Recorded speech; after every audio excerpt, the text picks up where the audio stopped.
Again, folks, Brother Peter with tidbits from the Word. We're going to review a story in Judges chapter 14, 1 through 16 and 22. And we're going to take a look at God's man who allowed a woman of the world to rob him of what God had given him. God had given him great strength and great power and great might. Also had given him some intelligence, a good bit of it.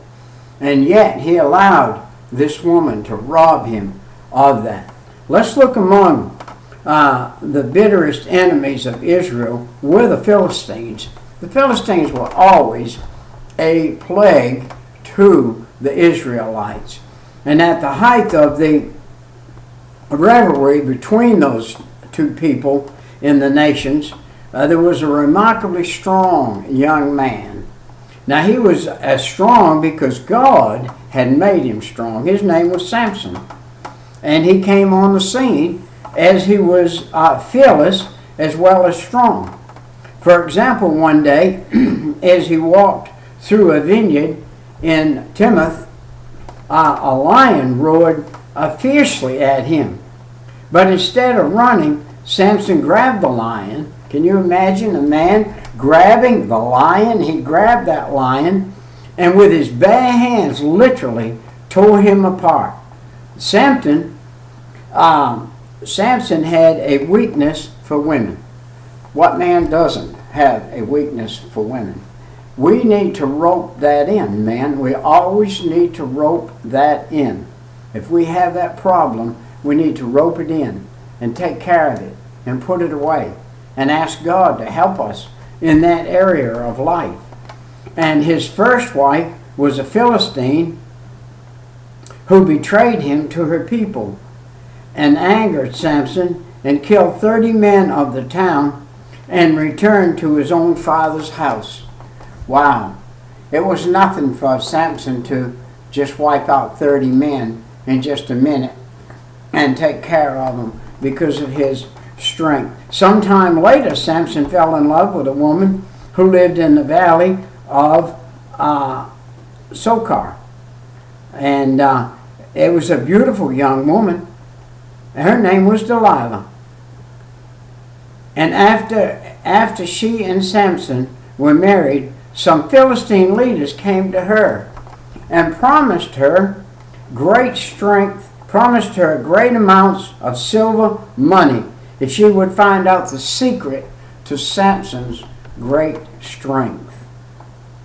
And so she was supposed to tell them what it was, where his strength lied. But you know what? At that point in time, she did not know where his strength was. And so the lure of money was too much for Delilah. So she began to try, and she needled Samson every day. What is your secret about your strength? And he must have been suspicious of her. It did not immediately tell her his secret. First he told her that if he were bound with 7 fresh bowstrings, he would not escape. He could not escape. Wow. So Delilah tied up with the bowstrings while he slept. Several Philistines were waiting in the next room. And then he cried out. She cried out, "The Philistines are upon us. The Philistines are upon us." And awakened Samson. He snapped them bowstrings as though they were nothing. And we're talking about some good cords that she had around him. But that didn't bother him. Later, Delilah called Samson for not telling her the truth. She chided him for not telling her the truth and begged him to tell her his secret of his strength. So he told her if he were bound with new ropes that had not been used, he could not escape. Well, waiting until he fell asleep, Delilah bound him up with new ropes and then called out, "The Philistines are upon us, the Philistines are upon us." And Samson set up and snapped those ropes as though they were thread. Delilah accused Samson of lying to her and once again begged him to tell her the secret of his strength. This time Samson told her that if his hair were woven tightly into a loom, he could not escape. Well, after he had fallen asleep, Delilah wove his hair in a web on the loom and cried out, "The Philistines are upon us." This is the third time this woman had done this to this man. Wouldn't you think he would have woke up by now? I got news for you. You and I, little piddling men, little men today. Samson was God's man. God gave him that power. He expected him to use that power against the Philistines for the Israelites. But Samson was being beguiled. If you or I are not careful, a female could come along and beguile you or I, just like this woman was beguiling him. This is a picture of the strength of a man. Doesn't matter how strong a man is. If he allows himself to get into the clutches of the wrong kind of woman, she can ruin his life. So we need to be careful. A third time, Samson tore himself loose. Easily. How about that? Well, using the woman's wiles, Delilah pouted. "How canst thou say, I love thee, when thine heart is not with me? Thou hast mocked me these 3 times, and hast not told me wherewithin thy strength lieth." Delilah was consistently nagging, wore Samson down. So finally he told her that his hair was shaved off, he would lose his strength. This time Delilah was convinced that Samson was telling the truth. So she sent word to the Philistines to come and bring the money which they had promised her, and while Samson slept, a Philistine shaved his head. This woman worked feverishly to make this man sleep so sound that they bound him 3 times, and now they're shaving his head and he's not waking up. The power that she had over this man, she used it. A 4th time, then Delilah called out, "The Philistines are upon us." And Samson, when he woke up, found his great strength was gone. So the Philistines were able to take him captive cruelly, and they gouged out his eyes and took him as a prisoner to Gaza. Now notice this is in Judges 14:1. Look it up for yourself and see. We're going to continue on and read the second half of the story. Now God's a graceful God, and He's a merciful God, and He's a patient God, and He has patience, and He's going to bring this man back, and this woman is going to pay for her dues. Do you know hell is a hot place? And when you get in hell, you're there forever, and you'll never ever get out. And this was God's man, and this was not God's woman. There's 2 things we need to see right here. Do not be unequally yoked. God's man had no business in being unequally yoked with that woman that he was hooked up with. So here we find him now at a treadmill. He's treading out the grain. He's turning the grindstone. He's grinding flour. Day and night he's walking around grinding. Now, the last chapter of Samson's life opens upon a pitiful sight. Samson, blind as a bat, and he's a prisoner of the Philistines in Gaza. And he's forced to work at hard labor, grinding grain with a hand mill. But this is not to be the last word in the story of the man with tremendous strength and the violent emotions. For as Samson's hair began to grow out, after having been shaved off by the Philistines, Samson began to regain his strength. Well, as he walked about day after day at the treadmill, Samson must have recalled many incidences from his youth and his young adulthood. Perhaps he chuckled as he remembered how he had tied burning sticks to the foxes' tails and chased them into the Philistines' grain fields so that their crops were burned. He must have felt bitterness, however, as he realized that he was no longer able to fight the Philistines, that he was in fact their prisoner. And it was time for the Philistines to make sacrifice to their God. Now is where we're going to see some action.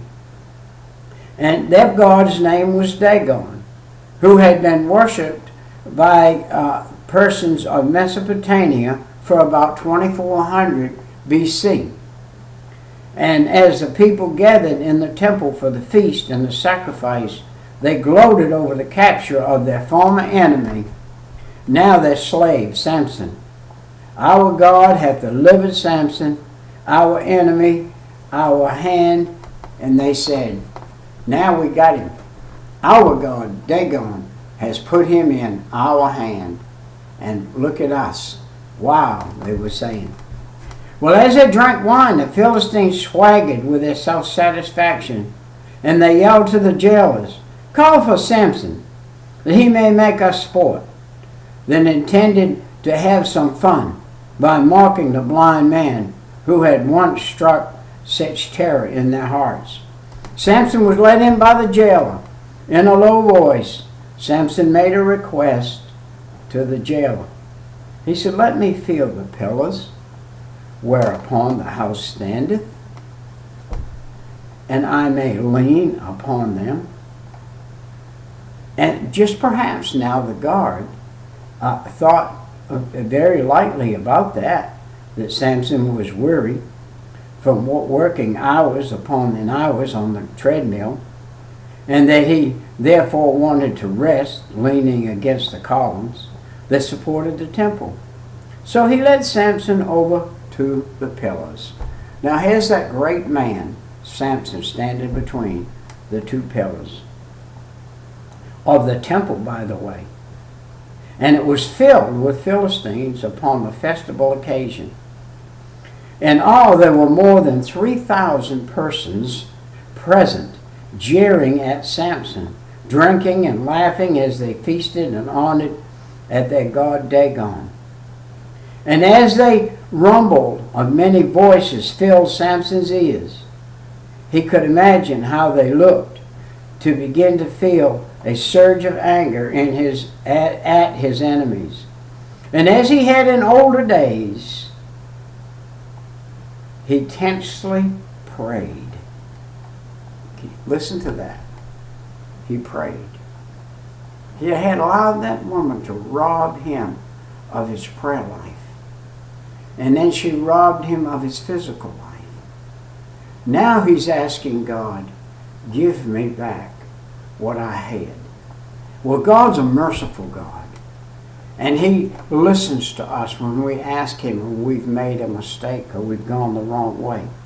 He said, oh, Lord God, remember me, I pray thee, and strengthen me, I pray thee. Only this once, O God, that I may be at avenge of these Philistines for my two eyes. Wow.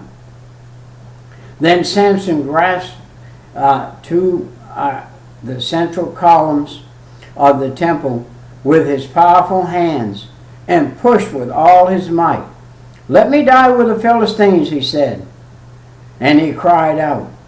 And the house fell upon the lords and upon all the people that were therein, so that the dead which he slew at his death was more than that which he slew in his life. After Samson's death, his brothers and relatives came to claim his body and buried him in the burying place of Manoah, his father. Judges 16:21 through 31. And they took the man and buried him where he was supposed to be buried. In that day, it meant an awful lot to be buried with your fathers. Your fathers back in that day meant something. It wasn't like it is today where people cuss their own fathers. But in that day, it was, you were supposed to be buried where your father was buried. This is a beautiful story with a great, great lesson for us. We are to take that lesson to heart and be careful in this world when we become God's people, especially men, that we mind our P's and Q's. Especially if you're a young man and you're not married, make sure that the woman you court is saved. Make sure she's on the same page you're on. Make sure that when you get married, you want to get married with that being the only woman that you've ever had. That my wife was like that. My wife and I, we were meant for each other. And we were the first with each other in all areas. And that's the way it was supposed to be. And we got married in 1963. She went to heaven before me last month in April. She went before me to heaven. And now I'm back by myself again. And if God be my witness and my helper, I want to do His will in the rest of my life and be careful how I walk and what steps I make in this life. And at 77, God's blessed me with some good health. He's blessed me with a little bit of ability to do some studying. I've studied the full day today. And asked God to show me what He would have me speak about on this YouTube today. And He showed me some of these little stories right here that are in the Old Testament, that are stories for us to see that we can still have the same thing today that those folks had. Even though they came through some tough periods, God came on the scene and blessed them afterwards. Well, we're going to call this a time, and we're going to go again in a minute or two. So we'll see you in a little while. Bye-bye.